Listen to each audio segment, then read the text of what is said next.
Hello बच्चों, आपका अपना साथी संजीत कुमार भारती और आपके अपने चैनल एजुकेशन विद संजीत में हमारे जो भी बच्चे कक्षा 10 और 9 के हैं सभी बच्चों का हार्दिक स्वागत अभिनंदन है। ये आपकी क्लास स्टार्ट हो चुकी है और आप लोगों के लिए 3-4 प्रश्नावलियाँ हमने दी सॉल्व करके, बहुत ही सरल और आसान भाषा में। आगे की प्रश्नावली आपकी त्रिकोणमिति चल रही है, तो त्रिकोणमिति में कुछ हमने सवालों नियम बताए उसके हल करने के और कुछ सवाल बताए। तो आज वो सवाल आपके लिए लेकर के आए हैं जो आपके पेपर में ज़रूर पूछे जाते हैं और उन सवालों को आप कैसे सरल और आसान भाषा में करेंगे, आज हम वही तरीका आप लोगों के लिए लेकर के आए हैं। चलिए शुरुआत करते हैं।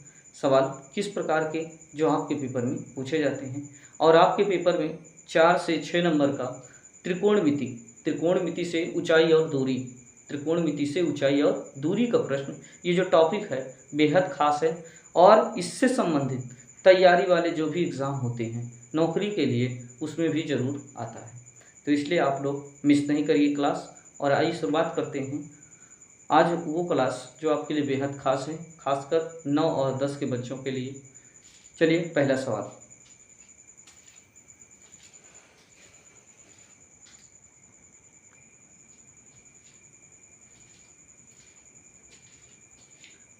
हाय बच्चों, आज कक्षा 9 और 10 के बच्चों के लिए ये पहला सवाल है जो आप लोगों के पेपर में पूछा ही जाता है और 4 से 6 नंबर के लिए आता है, जो बेहद आप लोगों के लिए खास है। तो चलिए देखते हैं सवाल नंबर अगला। सवाल नंबर दिया है, देखिए सवाल कह रहा है एक मीनार के पाद बिंदु से एक भवन के शिखर का उन्नयन कोण 30 अंश है और भवन के पाद बिंदु से मीनार के शिखर का उन्नयन कोण 60 अंश है। यदि मीनार 50 मीटर ऊंची हो तो भवन की ऊंचाई। देखिए यहाँ बात चल रही है भवन और मीनार की। तो सबसे पहले हम सवाल को देखते हैं, चित्र बनाते हैं। ये है आपका, मान लीजिए मीनार, क्या है आपका मीनार। मीनार की यदि ऊंचाई की हम बात करें तो दिया है 50 मीटर, तो ये होगा 50 मीटर। आपका कितना दिया है 50 मीटर। फिर आगे कहा है मीनार के पाद बिंदु से एक भवन के शिखर का उन्नयन कोण 30। ये बना लीजिए आप जो है भवन,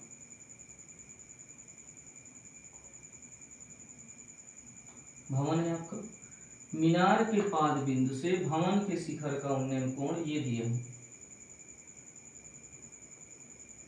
ये है आपका 30 अंश। फिर आगे, और भवन के पाद बिंदु से मीनार के शिखर का उन्नयन कोण 60, ये आपका दिया है 60 अंश।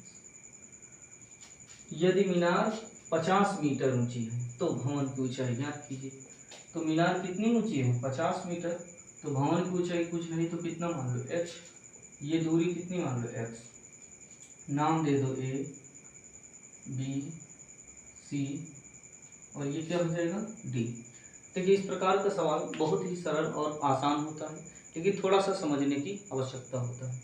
इस प्रकार जो भी सवाल है यदि आपके पेपर में आए तो सबसे पहले 3 से 4 बार उसको पढ़ना है, क्योंकि जब तक पूरी तरह से नहीं समझ में आएगा तब तक आप जो है चित्र क्या कर देंगे, गलत कर देंगे।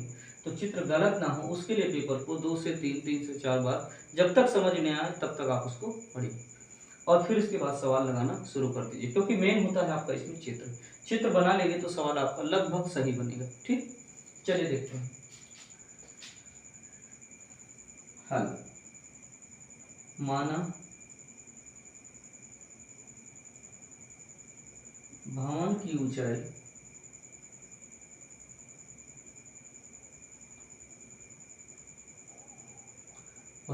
कितनी मान ली h मीटर। तो इसमें यदि हम बात करें तो इसमें 2 त्रिभुज बनना है, एक बनना है DCB और दूसरा बनना है ABC। तो किसी को भी आप लेकर के हल कर सकते हैं, चलना है दोनों को, मतलब लेना है दोनों को, किसी एक को ले लीजिए सबसे पहले। तो चलो हम लेते हैं त्रिभुज DCB में, त्रिभुज DCB। तो ये होगा लंब और ये होगा आधार। तो लंब और आधार में जो संबंध होता है वो होता है आपका tan का। यहाँ लिखेंगे tan थीटा बराबर लंब बटे आधार। थीटा की वैल्यू आप रखेंगे तो होगा 30 अंश, लंब की वैल्यू h और आधार कितना रखेंगे x। तो tan 30 की वैल्यू जो होती है 1/√3 बराबर h बटे कितना x। तिर्यक गुणा करेंगे तो x बराबर जो निकल करके आएगा आपका √3 और ये होगा h। समीकरण कितना मान लीजिए 1। अब त्रिभुज लीजिए ए बी सी। तो त्रिभुज ए बी सी में, तो त्रिभुज ए बी सी की बात करिए यदि हम, तो ये लंब है और ये क्या है आधार। तो लंब और आधार में किसका संबंध, तो कहें tan का। ये होगा आपका tan थीटा बराबर लंब बटे आधार। थीटा की वैल्यू रखेंगे तो होगी 60 अंश, लंब की वैल्यू रखेंगे तो होगी 50 और आधार रखेंगे तो होगी x। tan 60 की वैल्यू जो होती है वो होती है आपकी √3 और लंब दिया है 50 और आधार दिया है x। तो x का गुणा √3 में और √3 का गुणा मतलब √3 को x के स्थान पे ले जाओ और x को √3 के, तो हम कहेंगे x बराबर 50/√3।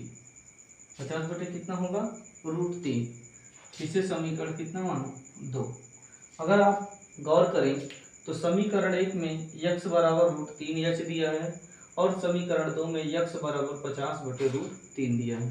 तो दोनों में जो दिया गया है x के ही बराबर है, तो जब x दोनों के बराबर है तो दोनों के मान भी आपस में क्या होंगे बराबर होंगे।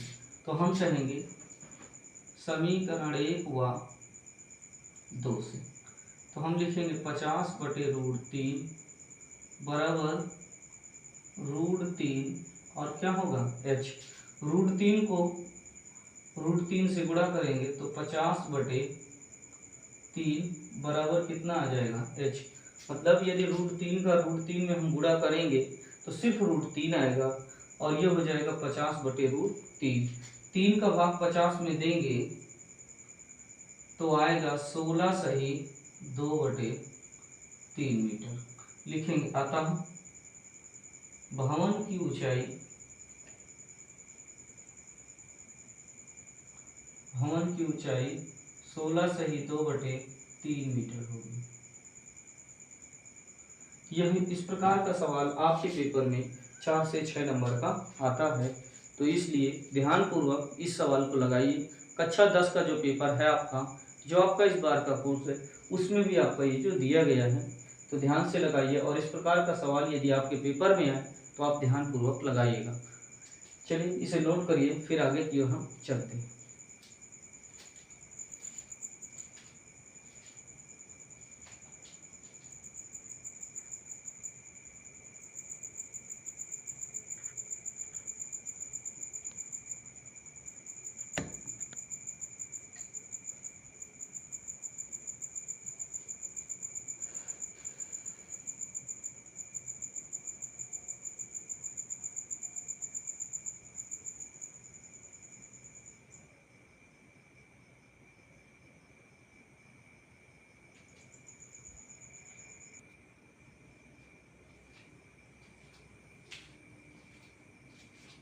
हाय बच्चों, आपका अपना साथी संजीत कुमार भारती।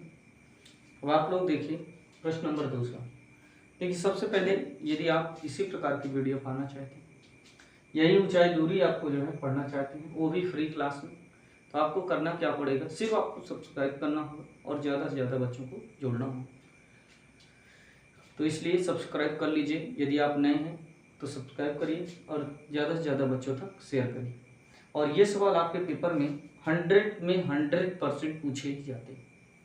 चलिए देखें सवाल क्या है, पढ़िए उसको। कह रहा है एक पेडिस्टल के शिखर पर एक 1.6 मीटर ऊंची मूर्ति लगी है। भूमि के एक बिंदु से मूर्ति के शिखर का उन्नयन कोण 60 अंश है और उसी बिंदु से पेडिस्टल के शिखर का उन्नयन कोण 45 है। तो पेडिस्टल की ऊंचाई कीजिए। अब लीजिए